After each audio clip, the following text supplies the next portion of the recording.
합니다. 네, 오늘 말씀을 가지고 은혜를 입술에 머금자라는 제목으로 말씀 전하겠습니다. 우리 지난 소풍 잘 재밌으셨죠? 네. 네, 하여튼 좋았습니다. 다들 밝은 모습으로 잘 다녀오셔서 감사하고 안전하게 잘 다녀와서 감사합니다. 자, 오늘 말씀 읽었는데 왕에 대해서 말씀하고 있어요. 그죠? 왕. 여기 왕은 큰 사람입니다. 큰 사람. 작은 사람이 아니죠, 왕. 여러분, 이 큰 사람. 이 큰 사람의 어떤 모습들 가운데 하나는 뭐가 있느냐 하면, 첫째는 큰 사람, 왕은 정의를 사랑해야 돼요.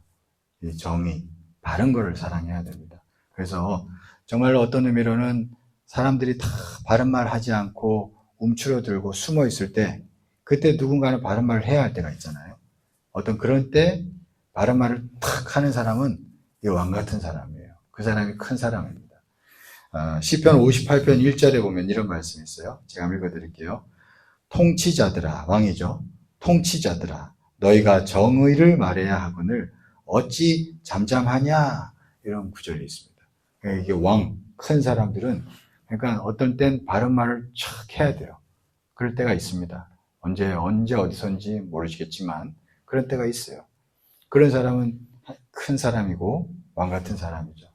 근데 이제 문제는 뭐냐 하면 이런 바른 말을 계속해요. 시도 때도 없이. 맨날 바른 말 해가지고 사람 아프게 하고 그런 사람도 있잖아요. 그죠? 요거는 또 문제가 있습니다. 그죠? 이런 것도 문제가 있어요. 바른 말을 해야 할 땐 해야겠지만 계속 바른 말을 하게 되면 그 사람은 정말 사람을 살리는 큰 사람이 아니라 사람을 죽이는 큰 괴물이 될 수 있어요. 이게 바른 말이라는 게. 그죠? 그럴 수 있습니다. 이게 바른 말 하는 사람이 어떤 때는 그런 기분으로 살아요. 내가 막 바른 말 할 때 내가 큰 사람 된 기분이 들 때도 있습니다. 그래가지고 막 많이 하는 사람들도 있거든요. 이런 사람은 또 한편으로 조심해야 돼요. 그죠? 네, 오늘 성경 본문을 보면은 약간 또 반대되는 말씀이 있는 거예요. 본문 말씀 다시 한번 보시면 왕은 사람들보다 아름다워. 이게 사람들보다 아름답다라는 건 다른 사람들보다 아름답다. 이게 원어로 의미로 보면 탁월하다는 거예요. 다른 사람들보다 더 탁월하대요. 왕이. 어떤 의미에서 더 탁월한가? 왜? 바로 은혜를 입술에 머금으니 이래잖아요. 은혜를 입술에 머금으니. 이게 큰 사람은 또 어떤 사람이냐면 중요한 게 오늘 말씀 보면 은혜를 입술에 머금었대요. 그러니까 바른 말 하는 게 왕이지만 또 한편으로 그 입술에 은혜를 입술에 머금어야지 진짜 큰 사람이 된다는 것입니다. 그죠? 사람이라는 게 바른 말 해야 될 때도 있지만 따뜻한 말, 부드러운 말, 위하는 말, 친절한 말 이런 말도 우리가 잘하는 사람 돼야 할 줄 믿습니다. 그죠? 이런 사람이 큰 사람이라는 거예요. 왕 같은 사람. 그죠? 다른 사람들보다도 더 탁월한 사람이다라는 것을 오늘 말씀하고 있습니다. 여러분, 우리가 그래서 결국엔 우리가 성장하는 사람이 되려면 입술에 은혜가 있어야 할 줄 믿습니다. 있어야 돼요. 저나 여러분들이나. 잠언서 20장 28절에서도 보면 이런 말씀이 있습니다. 제가 읽어드릴게요. 여기도 왕에 대해서 말씀하는데 왕은 인자와 진리로 스스로 보호하고 왕은 결국에는 인자도 있어야 되고 진리도 있어야 돼요. 따뜻한 입술도 있어야 되고 바른 말도 있어야 돼요. 그러니까 이걸로 자기 자신을 보호한대요. 왕은 인자와 진리로 스스로 보호하고 근데 그 다음 중요한 게 그의 왕위도 인자함으로 말미암아 견고하니라 이렇게 합니다. 여러분 이게 사람이 이 세상 살면서 승리하려면 바른 말도 때로는 할 수 있어야 되고 또 은혜롭게도 말할 수 있어야 돼요. 이걸로 인해서 누구 무시할 수 없는 어떤 그런 아우라가 있는 사람이 된다는 겁니다. 이걸 다 잘함으로 인해서 이게 다 시기적절하게 그렇게 함으로 인해서 누구도 함부로 할 수 없는 그런 사람이 된다는 거예요. 그런데 시간이 조금 더 가서는 어딘가에 하나 조금 더 기울어져야 된다는 걸 말씀하고 있어요. 그 뒤에 뭐라고 나와 있으면 다시 읽어드리면 그의 왕위도 인자함으로 말미암아 견고하니라. 근데 그 왕위가 견고해지려면 근데 결국에는 어디로 가야 되느냐 하니까 인자함으로 가야 된대요. 여러분 결국에는 인자함으로. 그러니까 조금 더 어디로 가야 되냐면 사랑 쪽으로 조금 더 가야 된대요. 지금 그것을 말씀하고 있습니다. 그래야지 결국에는 견고해진다. 그 말씀을 하고 있어요. 그리고 왜 우리가 조금 더는 결국에는 사랑으로 가야 된다는 거예요. 여러분, 사랑으로 더 기울어야 된다는 거예요.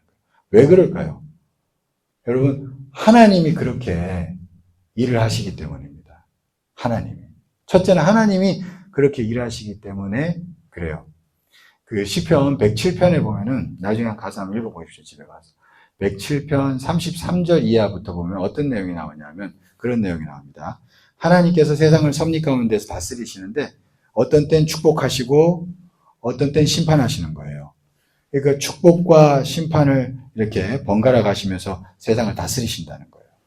그렇게 왔다 갔다 하는 거죠. 사람들의 상황을 보시면서 이렇게 하시고 축복하셨다가 심판하셨다가. 그러다가 이걸 지켜본 어떤 지혜자는 이걸 잘 지켜보면서 결국에는 무엇을 깨닫느냐라고 했을 때 이렇게 얘기해요. 107편 43절인데 제가 읽어드릴게요. 지혜 있는 자들은 이러한 일들을 지켜보고, 하나님이 축복하고 또 어떤 땐 심판하시고 왔다 갔다 하신다는 거죠. 이러한 일들을 지켜보고 여호와의 인자하심을 깨달으리로다 이랬습니다. 하나님께서는 결국에는 이렇게 심판도 하시고 축복도 하시면서 뭔가 세상을 다스려 가시는데 결국에는 그 다스림 가운데서 무엇을 드러내신다는 거예요. 자기의 사랑을 드러내신다는 거예요. 그러니까 진짜 지혜자는 뭘 깨닫는다는 거예요. 결국 사랑을 깨닫는다는 거죠. 그래서 결국 기독교는 사랑이구나. 결국 기독교는 은혜구나. 이거를 깨닫게 된다는 것을 성경은 우리에게 말씀해 주고 있습니다. 근데 여러분 우리가 구원받았던 것도 잘 생각해 보시면 처음에 우리가 하나님의 공의로 인해서 내 죄를 깨달아요. 그래서 하나님 앞에 정말로 어떤 의미로는 막 내가 지옥 갈까 두려워가지고 벌벌벌 떨면서 회개합니다. 그게 하나님의 공의 때문이에요, 여러분. 막 벌벌벌 떨면서 회개합니다. 하면서. 근데 그게 끝이 아니잖아요. 절대 그게 끝이 아니에요, 기독교 진리는. 그렇게 회개하고 나니 결국에는 무엇을 깨닫느냐면 복음 안에서 하나님의 용서와 하나님의 사랑을 깨닫는 거예요. 그게 기독교인 줄 믿습니다. 그래서 그 사랑 안에 거기서 사랑에 감동돼가지고 내가 하나님 앞에 순복하는 자가 되는 겁니다.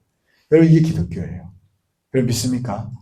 그러니까 결국에는 사랑을 깨닫고 사랑으로 인해서 내가 하나님 앞에 순복하고 엎드려 하나님의 뜻을 따르고 그렇게 걸어가게 되는 거죠. 그 사랑 때문에. 여러분 그래요. 하나님이 결국에는 하나님 보좌의 기초가 공의이지만 그 보좌에 앉으셔서 다스리는 그 모든 행동들은 결국 사랑으로 흘러가신다는 것을 우리가 기억할 필요가 있어요. 그래서 우리도 결국에는 사랑이다. 항상 그런 생각이 있어야 할 줄 믿습니다. 제가 이번 주에 이제 읽은 책 가운데 하나가 마지막까지 잘 사는 삶, 이런 책 제목이에요. 존 던롭이라는 의사가 쓴 책이에요. 기독교인 의사가 쓴 책인데, 재밌게 봤어요. 이제 이 사람이 노인의학회 회장하고 미국에서 그런 사람인데, 이 사람이 이제 죽을 때까지, 나이 들어서 죽을 때까지 어떻게 살아야 될 것인지, 그 부분에 대해서 이렇게 쑥 쓴 책인데 재밌었어요. 근데 제가 특별히 와닿았던 게 그 얘기를 합니다. 나이가 들수록 중요한 게 뭐냐? 관계라는 거예요. 젊었을 때는 성취라는 겁니다. 그러니까 성취, 맞잖아요. 젊었을 때는 성취지향이에요. 그러니까 하나라도 더 얻고 더 오르기 위해서 막 취하려고 막 움켜쥐려고 애를 쓰는 거예요. 그게 젊었을 때 인생입니다. 근데 나이 들어서는 점점 나이가 들수록은 이게 점점 덧없어지는 거지. 그러니까 결국에는 뭐만 남느냐 하면 죽음을 앞두고까지도 결국에는 남는 게 관계밖에 없다는 거예요. 그러니까 나이가 들수록 제일 중요한 건 관계라는 거지. 그러니까 이걸 준비해야 된다는 거지. 그러니까 나이가 들수록 그래서 젊었을 때는 막 움켜쥔 거잖아요. 그러니까 나이가 들수록 펴야 된다는 거예요. 좀 더 용서도 하고 사랑도 베풀고 말도 부드럽게 하고 그죠? 뭔가 이렇게 베푸는 마음 그런 마음으로 그렇게 하면서 이 관계를 잘 해나가면서 이 마무리를 은혜 안에서 잘 할 수 있다는 거지. 그게 마지막 때까지 잘 살아가는 모습 가운데 하나라는 것을 그분이 얘기하더라고요. 근데 가만히 생각해 보면 맞아요. 그게 진짜 맞는 얘기지. 그렇잖아요. 이게 나이 들어서 외로우면 제일 힘들어요. 아무리 많은 것들을 이루었어도 이게 나이 들어서 외로워지면 이게 얼마나 힘들어요. 다 이루었는데 정작 나중에 돈 때문에 그 사람 앞에 그러는 거지. 진짜 그 사람을 사랑해서 그 사람과 관계를 맺는 사람이 없으면 만약에 그렇다면 생각해 보세요. 이게 정말 안타깝잖아요. 그죠? 그렇잖아요. 그런 겁니다. 그게 관계. 결국엔 사랑이라는 거지. 그게 중요합니다. 그러니까 모든 인생도 하나님도 자기 섭리 가운데서 결국에는 사랑으로 가는 거고. 그죠? 우리 인생도 결국에는 관계 중심, 관계가 중요하다는 걸 아는 거고. 그게 사랑이라는 거지. 그죠? 이걸 깨달아야 된다는 거지. 그래서 우리가 은혜를 입술에 머금는 자 된다는 게 이게 참 중요한 일인 줄 믿습니다. 네, 저나 여러분들이나 그래요. 그래서 이 중요한 것 같습니다. 잠언서 19장 22절 말씀에 이렇게 말씀해요.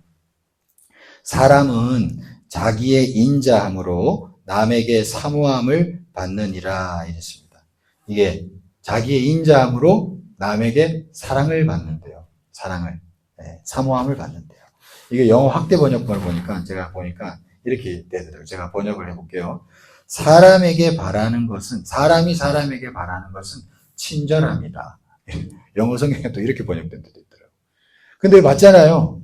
그죠? 사람들이 사람을 관계 맺을 때 진짜로 바라는 거는 어떤 그런 은혜를 머금은 입술, 어떤 그런 거를 원합니다, 솔직히. 원하잖아요. 사람이 사람에게 원하는 거. 그건 본성이에요.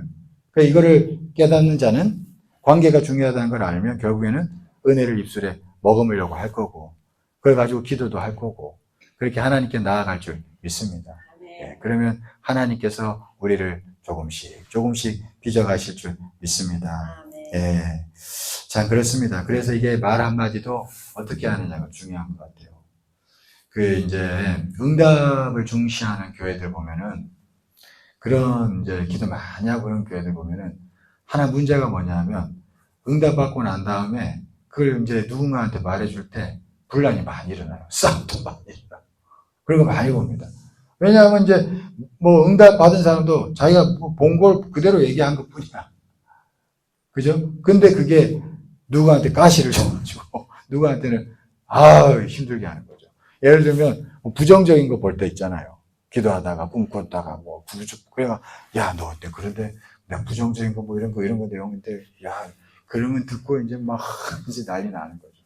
여러분 이것도 조심해야 되는 거예요. 하나님은 기본적으로 뭔가를 보게 하셔도 그걸 왜 보여주신지를 생각하셔야 돼요. 부정적인 걸 만약에 누구에 대한 걸 부정적인 걸 받아. 그럼 왜 보여주셨을까요? 하나님 사랑이시잖아요. 그거 왜 보여주셨겠어요? 그거 말하라고 보여줬겠어? 그 사람 위해서 기도하라고 보여주신 줄 믿습니다. 여러분 믿습니까? 그러니까 함부로 말을 하면 안 돼요. 그리고 만약에 하나님이 어떤 경우는 그런 경우도 있죠.